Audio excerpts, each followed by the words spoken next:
Here we go with Mac O'Grady, the legendary ball striker, savant hitter of the golf ball with absolutely immaculate alignments. Okay.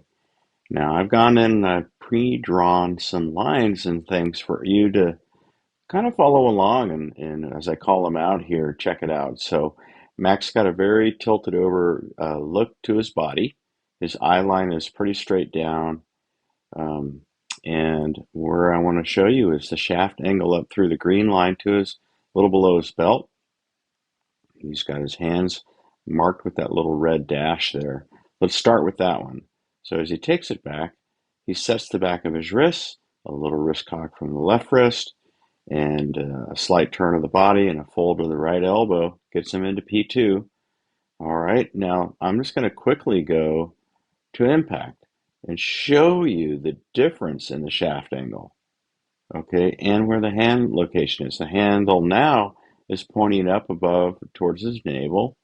The shaft angle has moved away from the original line, and so there's quite a bit of change there. He's higher than he started.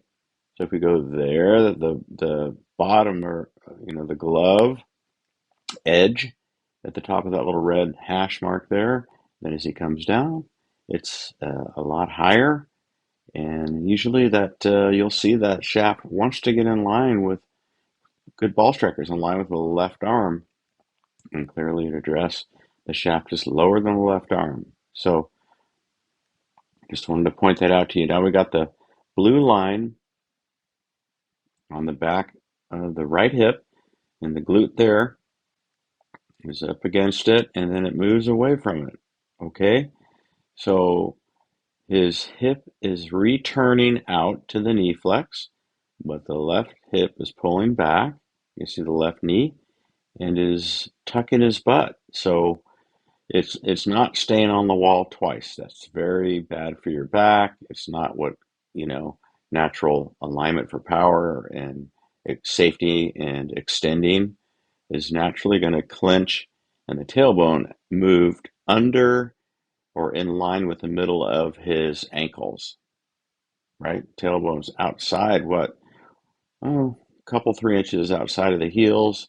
Now the tailbone is going to slip underneath, and then he goes into his impact part where the handle's higher, like I said. Now, let's just look at the head, red line up above. Okay, there it is. And then as he comes through, well, it goes up a little bit. Usually Max going into extension, his head's rising, but his body stays in beautiful alignments here. Doing it again. Something of interest for you could be watching this piece with Mac, and I've noticed with the players is that see how I put that blue line out by his left shoulder at P3 here. Okay. Now, the interesting thing is that in transition, since he's going into extension, getting taller basically, the right shoulder is not going to make it out there. It's always an inch or two inside of that. So, note to self when you're filming yourself, or get the idea that, he's less bent over, the hips are not tilted over the ground, that belt line there. I'll just draw a line for that because it's good to see.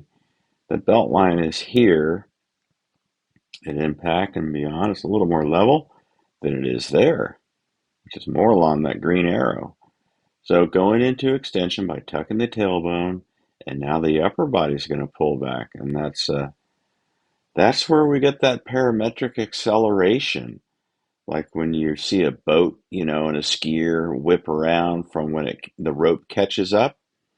That's us going into extension, raising our body up, straightening the knee joints, getting the hip tilts out, out, and the thoracic spine maybe lifting, and limbs straightening, really snapping that club through. So that's kind of a neat thing to talk about and figure out what you're doing. That's why I do online lessons to help you guys out. Paul at gormangolf.com. If you want to check out something like that, we should determine some different factors if you were in consideration of doing things like keeping your butt on a wall, staying in flexion, shallowing the club, etc. Let's get back to these alignments here. Another point of interest for you is the address line, the little green arch over the thoracic into the neck there. And he winds up and then unwinds. You'll see how when he's raising up, it's definitely in the same kind of rounded look, but higher. So there's all these things to look at here. And now the cap line there is in the middle of his head by the time he's at P9 over here, P8.5. Still keeping his gaze on the target line or down, on the bottom of the swing plane there and up and through, of course, in beautiful fashion. All the Mac. Here we go. Right, so again, recapping, shaft angle at address is not the shaft angle at impact, right? You can see how much higher that is there. That shaft angle's up here now.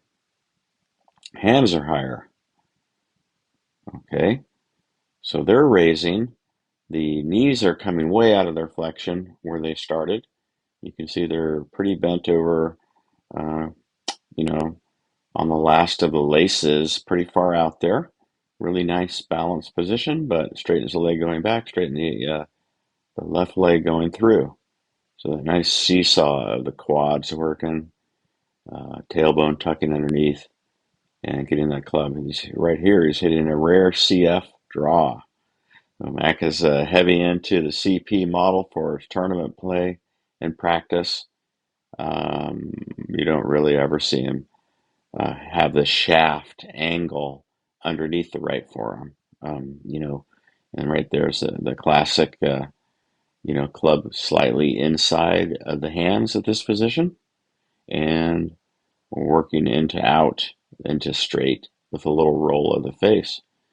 Um, let's take a look at P2 face angle.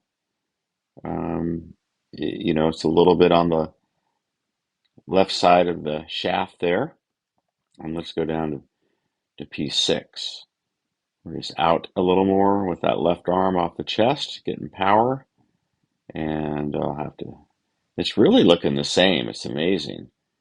A lot of people are more open on the way down, but Max, of course, with this perfect alignments, just does such a clean job. But I just thought it would be really good for you guys to get this and kind of play through a few times, and you'll be able to go to the driving range and copy a lot of these and get the idea that, hey, man, that left shoulder is in position there, but it shouldn't be that your right shoulder matches. And you can go through tour pros all over and you're going to see the same thing. I think it's pretty cool. I just kind of noticed it and said, okay, going into extension, it makes sense because you're coming out of your hip tilt, flattening the hips, pulling the spine up, going into extension. And so people that kind of really try to keep that left rear on the wall. I heard a guy who sent me a note through YouTube that he was doing that, tried to do that, and he heard a pop and hurt himself. So it's not anatomically safe for the lumbar. But this is tucking that tailbone, going to extension, moving up. There you have it. So enjoy this, guys. Let me play it. Might be a little noisy.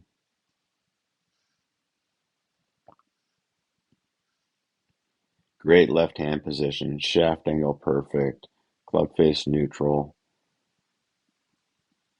And he's taking it down that fence line and bending it back one more time. Yeah, hit me up on an online lesson and we can go through some of these key points. They're not hard to do. You just need to know where you're lacking, what you've been trying to do, and what works best for your body type. I'm not a cookie cutter guy, so happy to help. Paul@gormangolf.com is the email. All right, so you signed up for Morad. That's awesome. Mac O'Grady, one of the hardest hitting golf ball that I've ever heard in my 2003 school with him, Vegas.